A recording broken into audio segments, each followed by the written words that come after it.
Judulnya flashback, itu berarti flashback. Iya flashback. Itu flashback kan judulnya orangnya anak. Nanti masa mudanya kakeknya gitu. Terakhir dapat curhatan dari seorang teman, saya coba tulis bermasalah juga sih. Ada tokoh yang berkemiripan. Ya ditulis dong.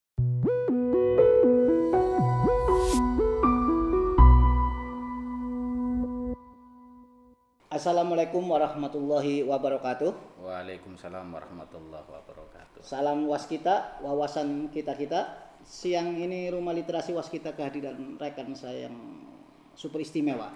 Dia penulis buku novel, judulnya Ceplik dalam bahasa Brebes dan settingnya orang Brebes. Mari kita kupas tuntas soal novel beliau ini dalam program Nyong ngobrol bareng. Silakan Pak, kenalkan diri Mas.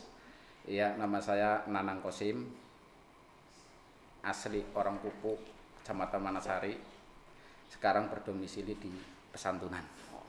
Ini kita cerita-cerita ini soal Ceplik ini. Iya. Judulnya juga unik, Ceplik lampu ya. Iya, lampu center, lampu. Itu awal mulanya gimana bisa lahir sebuah novel yang fenomenal ini di Brebes ya terutama ya? Kalau melihat sejarah aslinya sih berawal dari keisengan saya di Facebook. Ya, status. Iya, bikin status tiap pagi. Coba ingin lain daripada yang lain. Kalau yang lain bikin status tentang kegalauan, ya, saya coba menulis apa yang pernah saya lihat, pernah saya dengar, sedikit didramatisir menjadi sebuah cerita. Berarti bersambung setiap hari itu? Awalnya tidak berniatan untuk bersambung. Tapi awal saya coba tulis, kok respon netizen, komentator, itu kok banyak. Nah itu menjadikan sedikit saya agak gimana ya, tertantang juga untuk melanjutkan cerita-cerita yang berkesinambungan, yang berkelanjutan. Total berapa hari itu? Untuk kalau melihat awal ini kan semestinya dari tahun 2017 itu coba saya tulis cuma 31 episode.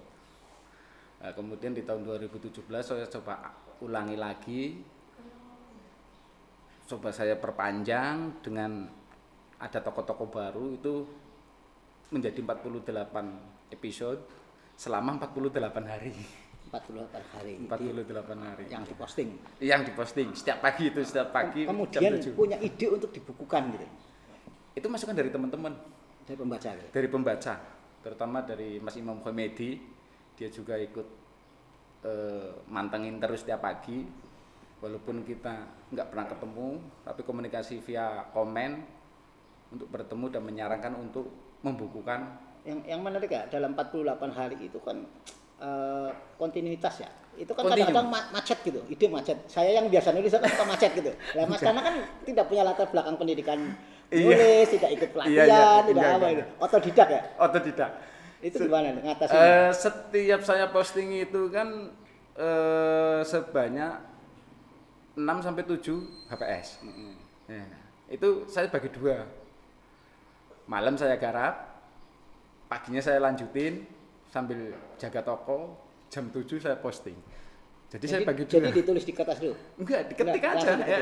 Diketik, langsung share, gitu aja. Jadi pokoknya ketik aja gitu? Ketik aja. Jadi modal nekat ngetik? Modal nekat, urusan netizen nanti senang atau enggaknya urusan belakangan. Tapi toh nyatanya setiap saya posting, ya kan, sampai 200, 300, 400 komen, banyak teman-teman yang nebak-nebak nanti ceritanya akan seperti apa lagi.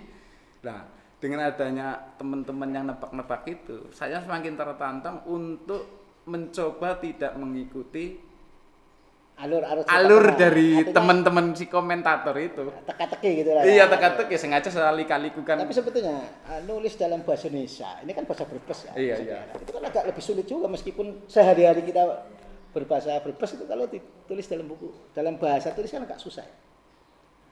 Kemungkinan gini, karena saya kurang pembendaraan dalam bahasa Indonesia, akan lebih enjoy dengan bahasa kita sehari-hari.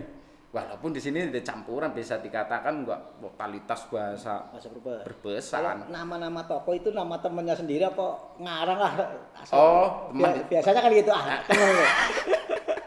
Gue pakai nama temen ini nih. Sebenarnya temen dekat aja. Iya, teman-teman dekat aja yang pas saat itu detik itu kepikiran. Gitu. Iya, dekat teman-teman dekat-dekat aja, si A, si B, si C. Tapi cerita ini sebetulnya ada kemiripan cerita orang itu, kabar-kabarnya ada yang komplain, wah itu kan cerita saya gitu. Kalau yang ini enggak, kalau yang ini kan berdasarkan berawal berangkat dari curhatan istri teman. Istri teman, jadi suka diceritain istrinya iya. teman. Wah, ini bahaya nih laki-laki suka diceritain istri. Maksudnya gini, ini berangkat dari istri teman curhat tentang suaminya yang berpoligami. Oh, gitu. Iya. Kemudian dari situ ada ketertarikan untuk menulis tentang poligami dari sisi yang berbeda. Dalam tanda kutip, biasanya poligami itu kan identik dengan si cewek morotin si laki, ya kan? Kalau dalam buku Ceplik ini Pengabdian Berbuah Manis itu enggak. Justru si cewek mau dipoligami sama laki-laki tersebut karena ketertarikan tentang kepribadiannya yang unik gitu loh. Uniknya di mana uniknya? Si Ranto itu? Si Ranto si Ranto itu. Tapi cenderung vulgar, saya itu baca kok vulgar banget itu. Oh iya, ada beberapa. Mirip-mirip Eni Aro. Lah ya, awalnya sih tidak berkeinginan untuk terlalu vulgar, tapi ada beberapa netizen, teman-teman yang komentar itu. Kalau disinggung tentang yang sedikit agak masuk ke ranah situ, ibu banget itu loh. Makanya saya lanjutin aja. Satu frekuensi lah. Bahasa pemersatu bangsa. Pemersatu bangsa. Makanya kalau waktu itu teman-teman yang punya buku ini, saya sarankan waktu itu kan, untuk episode 12 kalau nggak salah, jangan dibaca kalau istri tidak ada di sampingnya. Rasa gitu. Udah janganlah untuk yang masih sendiri, yang masih jomblo, lompatin aja itu episode 12 itu. Yang lebih menarik lagi kan pembaca Ceplik itu setia ya, artinya ada fanatik lah. Ada fanatik sampai ya. Ada komunitas ya. Iya, ada komunitas. Itu anggotanya berapa kan?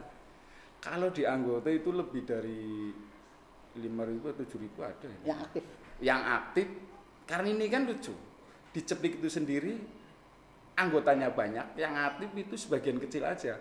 Karena apa? Ceplik itu orangnya itu tidak di Brebes saja, banyaknya di perantauan. Banyaknya di perantauan. Bahkan mereka yang jadi TKW juga sering mantau.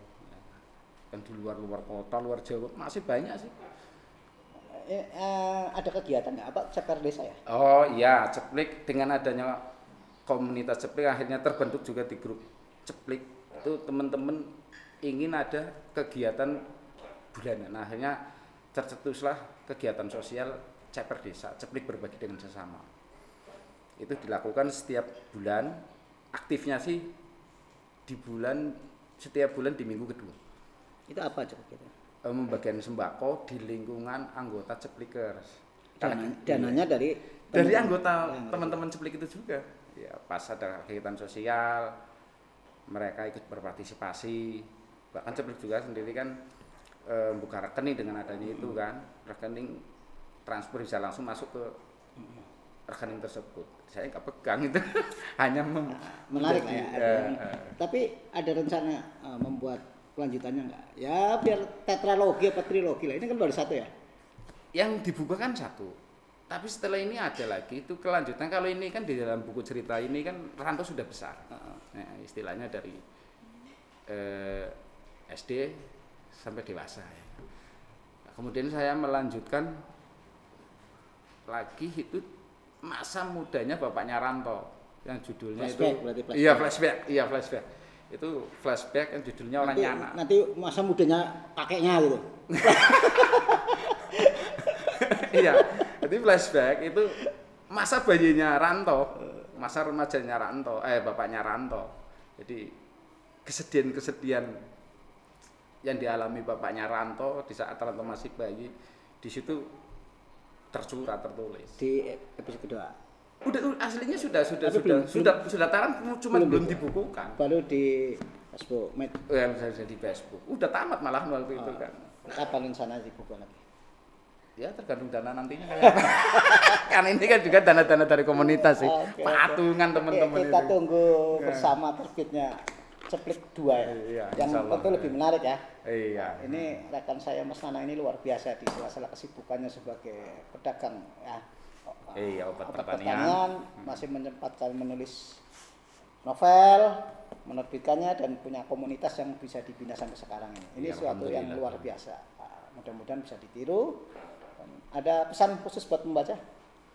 Ya, untuk pembaca untuk saat ini mohon maaf, untuk saat ini lagi vakum tidak bisa menulis ide baru. Sebenarnya sih butuh support dari teman-teman.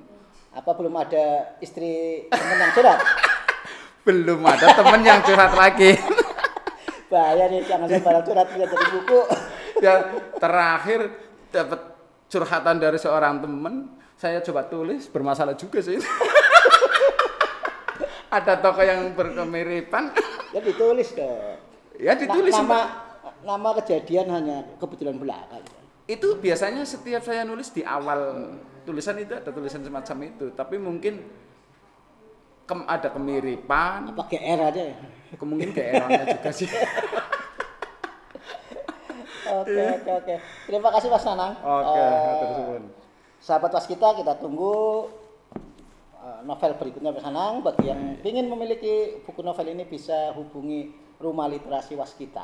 Oke, sip, matur suwun. Sebagian keuntungan akan dibagi untuk anak yatim. Iya, itu sudah pasti. Terima kasih. Wassalamualaikum warahmatullahi wabarakatuh. Waalaikumsalam warahmatullahi wabarakatuh.